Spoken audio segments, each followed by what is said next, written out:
우리 아버지 감사합니다. 이 시간 웨스트민스터 신앙고백 제9장 1항을 잠깐 생각하고자 합니다.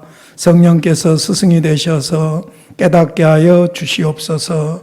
예수님의 이름으로 기도하옵나이다. 아멘.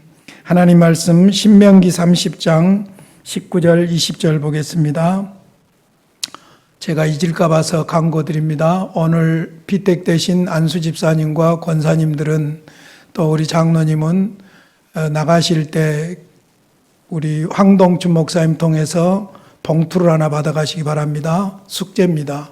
오늘 모이려고 했는데 장로님들이 다 마무리가 안 돼서 다음 주 공동회가 끝나고 나서 그분들은 전체 모임을 한번 갖도록 하겠고, 오늘 나가실 때에 그 봉투를 받아가시면 고맙겠습니다. 그리고 거기에 있는 숙제를 하시기를 바랍니다.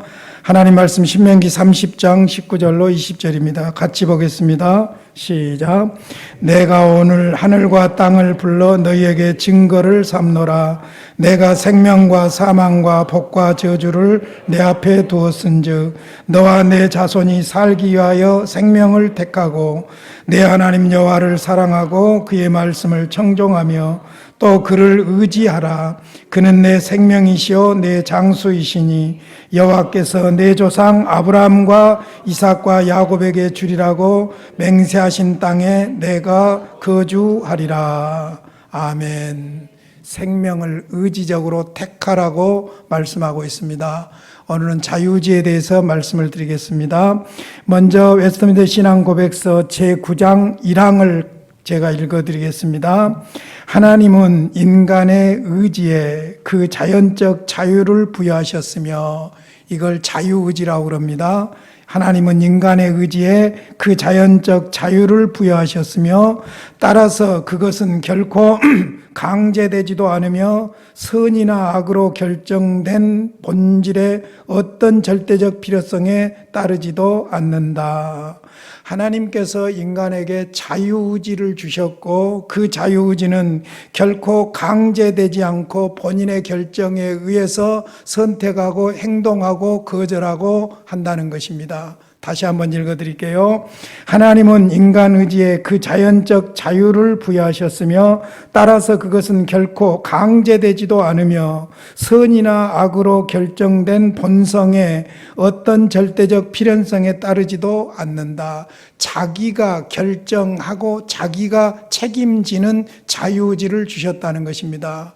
자, 그러면 왜 제9장에서 인간의 자유의지를 다루게 되냐면은 제8장에서 중보자 그리스도에 대해서 우리가 공부를 했고, 중보자 그리스도의 구속 사역이 하나님의 주권적인 역사와 성령의 역사로 말미암아 효과적으로 구원받을 사람들에게 적용된다는 것을 말씀을 드렸어요. 그러니까 언약의 중보자 그리스도의 구속 사역은 분명하고도 효과적으로 신자에게 적용된다고 우리가 8장에서 공부를 했습니다.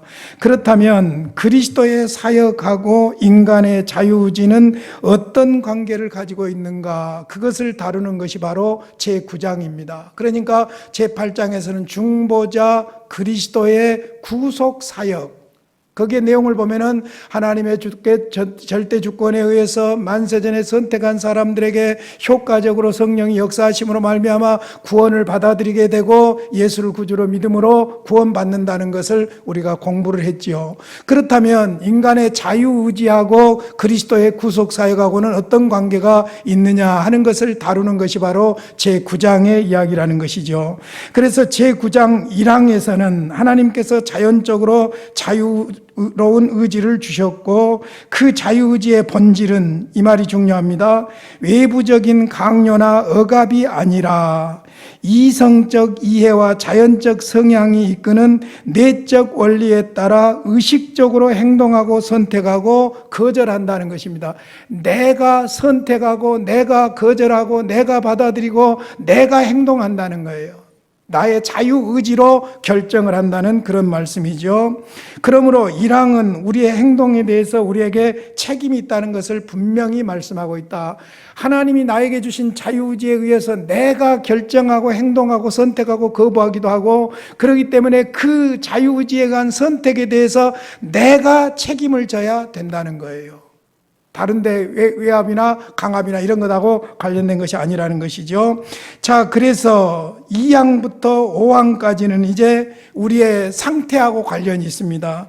2항에서는 자유의지의 상태가 창조되었을 때의 자유의지, 무죄 상태, 무흠 상태의 자유의지. 그 다음에 두 번째로 3항에서는 타락하여 죄와 사탄의 종이 된 상태, 타락한 상태, 아담 안에서 타락한 상태의 자유의지를 다루고 있고, 4항은 성령의 역사로 말미암아 갱신된 상태, 다시 말하자면 거듭난, 회복된, 재창조된 상태에서의 자유의지. 그 다음에 마지막으로는 영원한 영화로운 상태에서의 자유의지, 5항. 이렇게 자유의지를 1항, 2항, 3항, 4항, 5항까지 고백을 하고 있는데, 제1항의 핵심은 무엇이냐? 하나님은 인간에게 자유의지를 주셨다. 강압이나 외압에 의해서 결정되는 것이 아니라 자기 스스로가 결정하고, 그러므로 그 결정에 대한 책임도 자기가 져야 한다. 그래서 그리스도의 구속사역과 자유의지를 잘 조화시키고 있는 것을 볼 수 있습니다.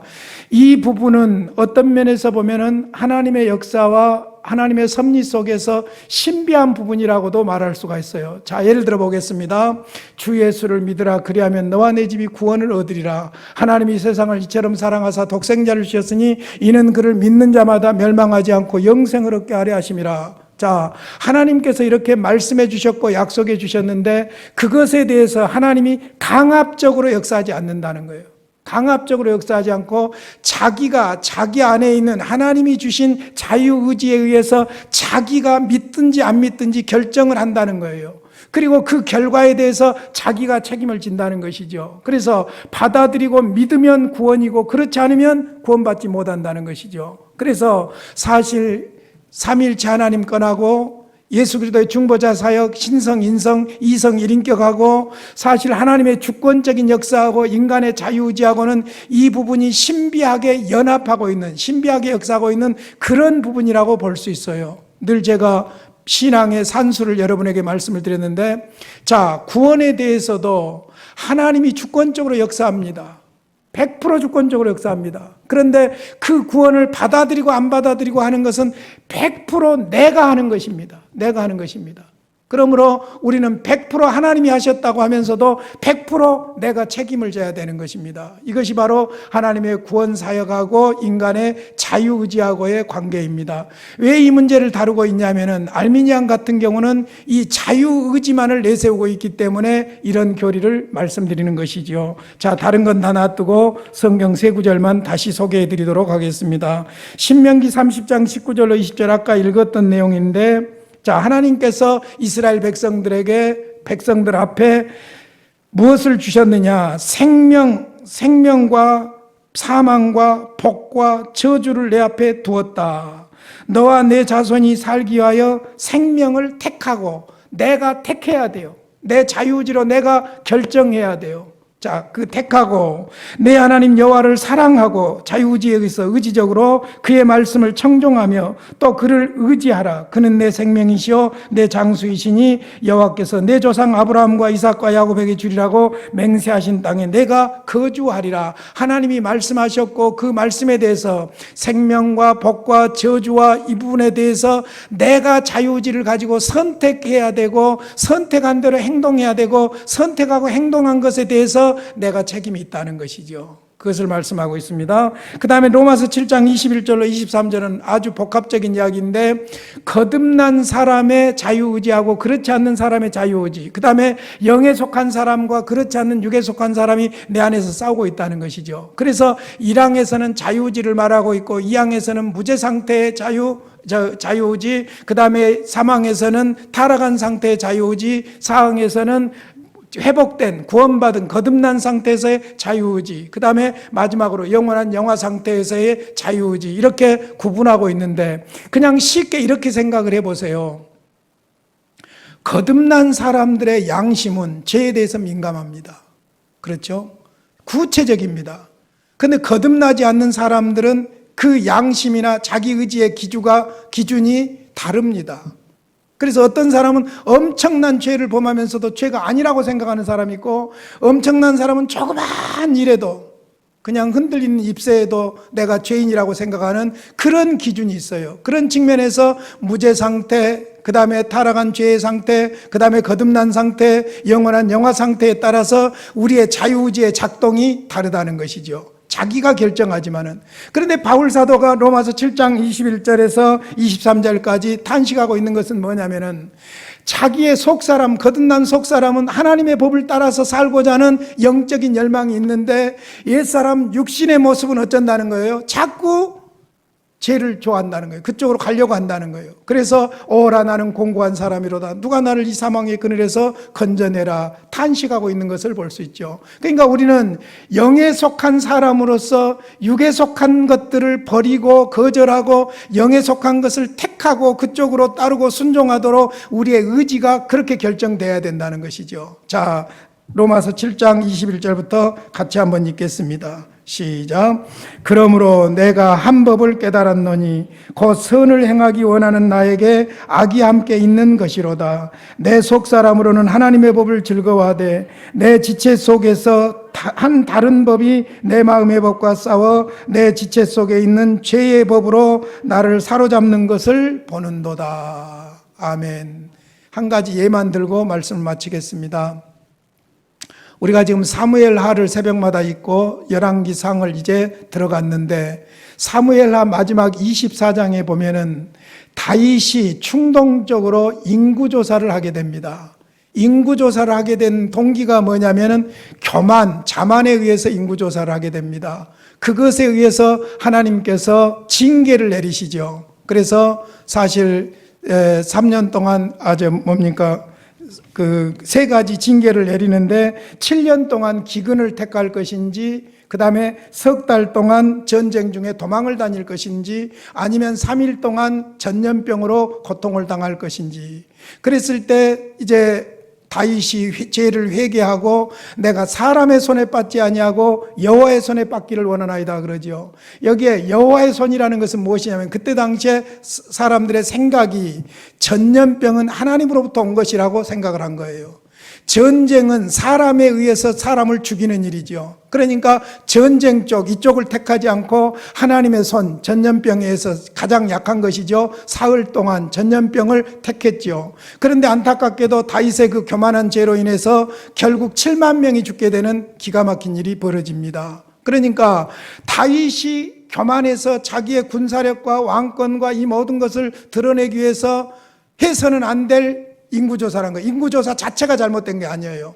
요압도 반대를 하잖아요. 왜냐하면 군사적인 목적이었기 때문에 자기 나라가 얼마나 대단한가 하는 것을 드러내려고 하는 그런 입장이었기 때문에 요압도 반대를 합니다. 그리고 원래 인구조사라는 것은 제사장들이 하게 되어 있는데 요압 장군과 군대를 동원해 가지고 인구조사를 해요. 그러니까 다윗이 교만에 빠진 것이죠. 그러니까 다윗이 자기 교만에 의해서 의지적으로 결정했고 그 결정에 대해서 책임이 따르는 거예요. 그게 뭐냐? 하나님께서 징계를 내리시는 것이죠. 그런데 이제 재밌는 것은 그 징계에 대해서 다윗이 회개하고 그 징계를 받는데 하나님께서 마지막 방법을 주시는데 아라우나 타작마당에서 번제를 드리라고 합니다.